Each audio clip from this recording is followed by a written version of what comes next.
et merci de regarder cette vidéo, j'espère que vous avancez à grands pas dans vos projets. Aujourd'hui on continue la série 7 jours pour réaliser un court-métrage. On va parler de la post-production et du montage. Donc si vous tombez par hasard sur cette vidéo, sachez qu'il y a déjà une première vidéo qui parle de la journée du lundi et du mardi, qui tourne autour de l'écriture, de la préparation du tournage. Il y a une deuxième vidéo qui est consacrée au tournage en lui-même, donc la journée du mercredi et du jeudi. Et aujourd'hui on va se pencher sur la journée du vendredi, du samedi et du dimanche pour pouvoir boucler votre film. Alors c'est la phase qui est la plus longue, donc 3 jours pour toute cette phase. Et moi ce que je fais déjà le vendredi, déjà la première chose, et c'est pour ça que ça prend aussi du temps, je regarde toutes les prises que j'ai fait pour m'assurer que j'ai bien tous les plans que je voulais. Et s'il faut, je tourne quelques petites séquences d'incruste. En fait, c'est ce que j'ai fait d'insert, pardon. C'est ce que j'ai fait en fait avec la toute dernière séquence où en fait j'ai juste simplement dézoomé sur la maquette des toilettes avec le petit bonhomme parce que ça me permettait en fait de boucler la boucle par rapport à mon film. Et ça, je m'en suis rendu compte une fois que j'avais visionné toutes mes prises et que je commençais vraiment à visualiser mon film dans son entièreté. Donc ça, c'était le vendredi. Et j'ai aussi passé énormément de temps, donc j'ai pas commencé à monter le vendredi, j'ai passé énormément de temps sur tout ce qui était les effets. Donc c'était principalement des effets sur fond vert dans une voiture. Il y avait aussi une espèce d'humanoïde sur fond bleu en tenue bleue dans la forêt. Et donc voici, je lance tout de suite une petite vidéo pour revenir sur le montage de la séquence de la voiture sur fond vert.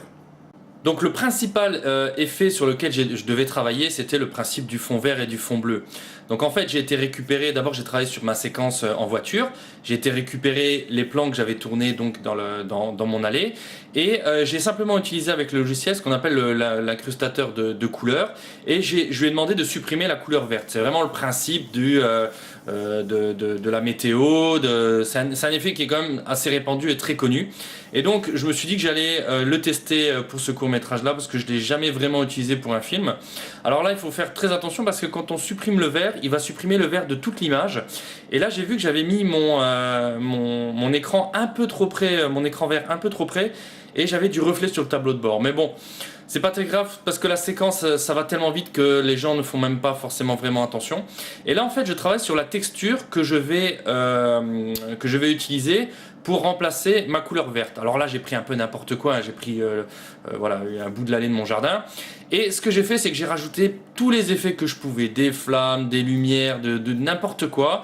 Je voulais qu'on ait l'impression que la voiture est dans une espèce de zone un petit peu comme j'avais été dans la 4e dimension. Et la dernière chose que j'ai fait aussi pour pas que les gens prêtent trop d'attention à l'image, j'ai rajouté un effet de tremblement de terre. Donc comme ça en fait l'image va bouger, va énormément checker et donc du coup les gens ne font pas forcément attention aux petits défauts. Vous voyez là en fait j'ai le fond vert qui était un peu trop près du pare-brise et ça s'est reflété sur le tableau de bord de la voiture. Mais quand on regarde la séquence et que la séquence est lancée dans le film, on ne fait pas forcément très attention. Donc voilà un effet assez simple sur lequel j'ai travaillé. Donc voilà pour cette petite séquence, j'étais quand même relativement satisfait et soulagé que l'effet fonctionne.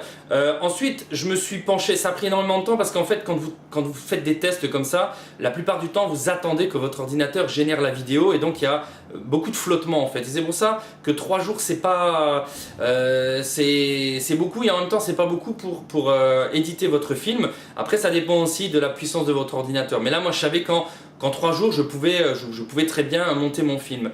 Le deuxième effet, et je vais lancer tout de suite une petite vidéo, c'est sur cet humanoïde bleu là que j'avais décidé de filmer dans la forêt et je voulais créer un espèce d'être un peu surnaturel. Et donc je lance tout de suite une petite vidéo explicative sur comment j'ai géré l'effet là.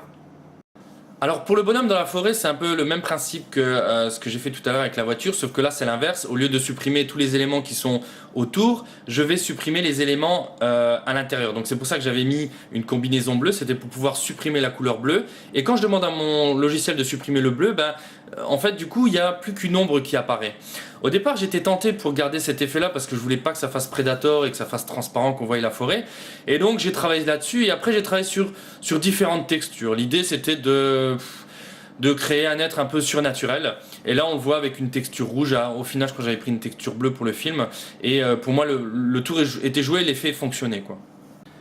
Donc voilà, mes deux plus gros effets sont dans la boîte. Là, la journée du vendredi se termine. Comme je vous le dis, j'ai passé énormément de temps à tester et attendre que mon ordinateur génère la vidéo.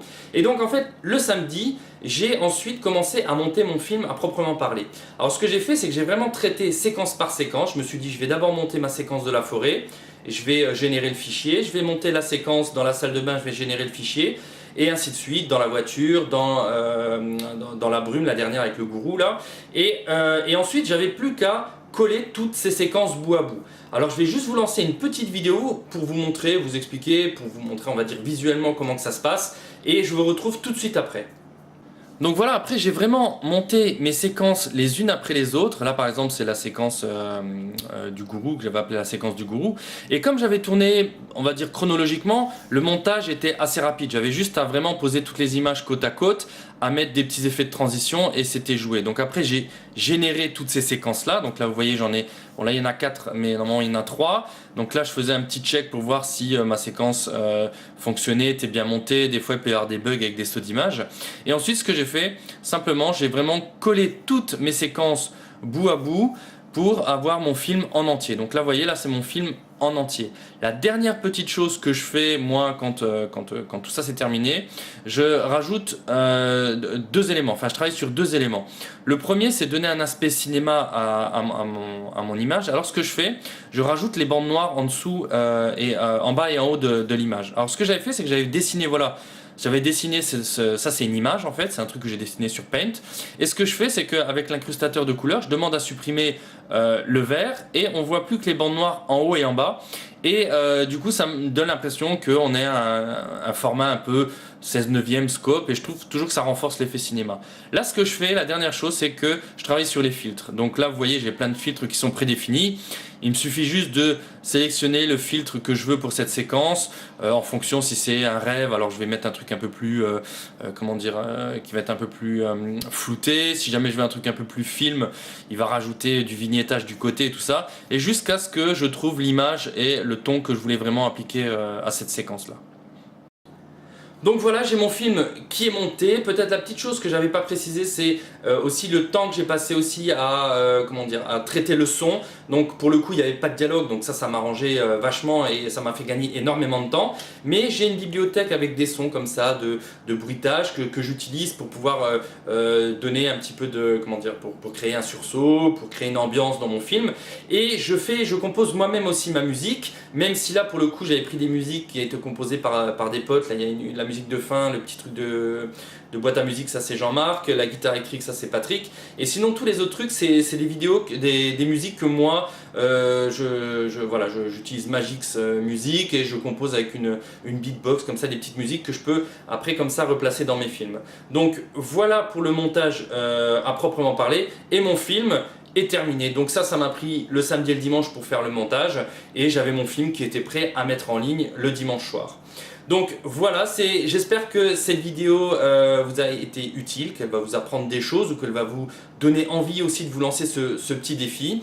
Et je vous retrouve très bientôt. Si vous avez des questions, n'hésitez pas à laisser des commentaires en dessous. Et si jamais vous avez aimé la vidéo, partagez-la, likez, ça me motivera à continuer à alimenter cette chaîne Motivation Cinéma. Je vous invite aussi à visionner mon film, donc Lucid Dream 2, que vous pouvez trouver dans la bibliothèque de mes vidéos. Et je vous retrouve très bientôt.